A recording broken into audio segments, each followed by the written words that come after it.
So last year was a really interesting year as we emerged from COVID, especially in the real estate world. Some perhaps emerged faster than others. We emerged pretty quickly here in Florida.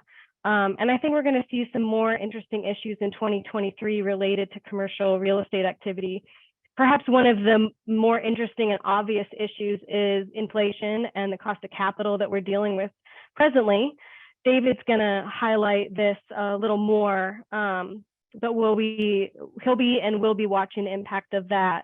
If you've got an adjustable rate mortgage and you're trying to make debt service that's doubled over the last year, I think that's probably going to be challenging for small businesses, or when you've got an office building that's half occupied, 3/4 occupied, because some companies have continued to do and implement and hold on to work from home strategies. That's going to affect real estate viability as well. We're probably also looking at continued shipping disruptions. I know we are here in Florida, and that is certainly continuing to affect construction. We moved into this building about 3 years ago, and nearly immediately they embarked on a full lobby renovation of a downtown building in Tampa. And we are still under scaffolding years later because the fancy marble that was going to adorn our walls was stuck somewhere in the middle of the Atlantic Ocean. So I think we're going to have more of those shipping disruptions as we go into 2023, and that's going to affect our real estate world, and we'll certainly help report on that.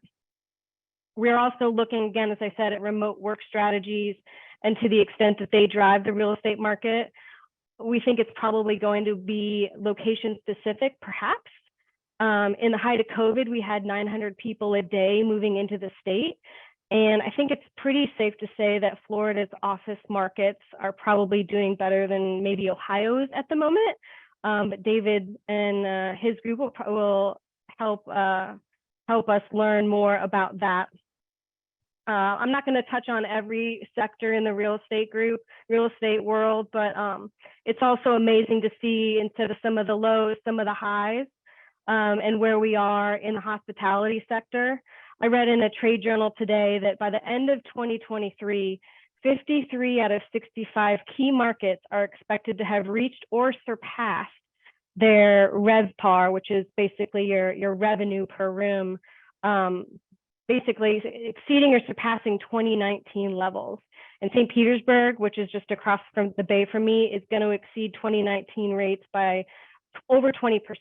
Which is pretty stunning considering the inflationary market we're in now. So before I turn it over to David, who's going to talk about some special projects we have, I just wanted to let the group know that we're also working on some in-person, location-specific, market-specific happy hours, and perhaps a couple of different markets, including the New York City area. So if you're in that market, take a look at and watch for our listservs. Keep your eyes out. And we're also trying to find ways to get more members in the committee more active with authorship and exploration of just ideas for the whole membership to get involved. So if you're not on the real estate committee, I would just ask why not. We'd love to have you join us and participate. So with that, I'll turn it over to David. Thanks so much, Megan.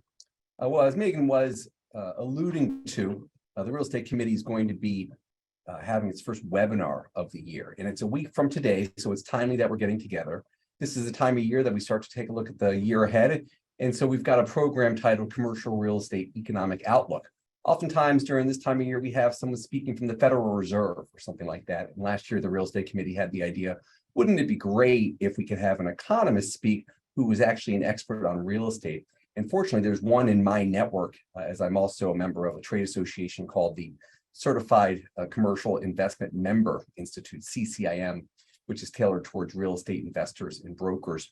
And the chief economist for the CCIM Institute is a guy named Kieran Conway. He goes by Casey.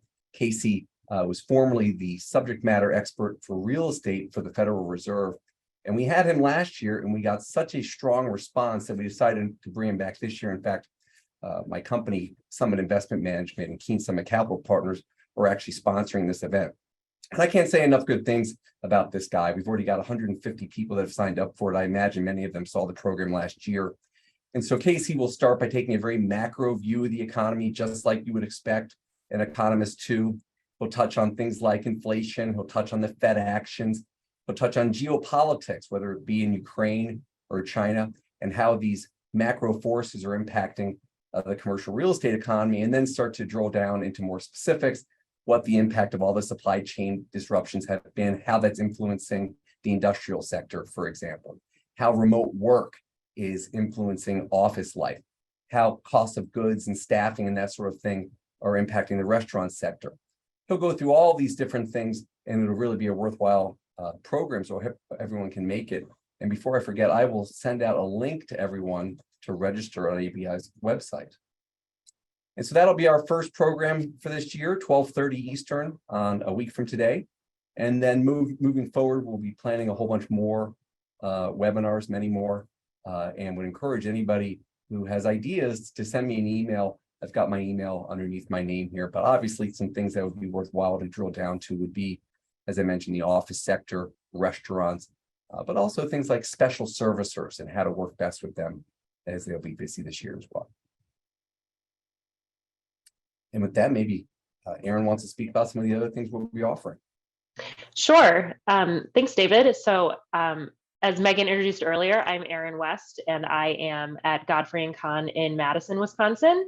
I am the education director for the real estate committee. So right now we're busy planning our program for the annual spring meeting.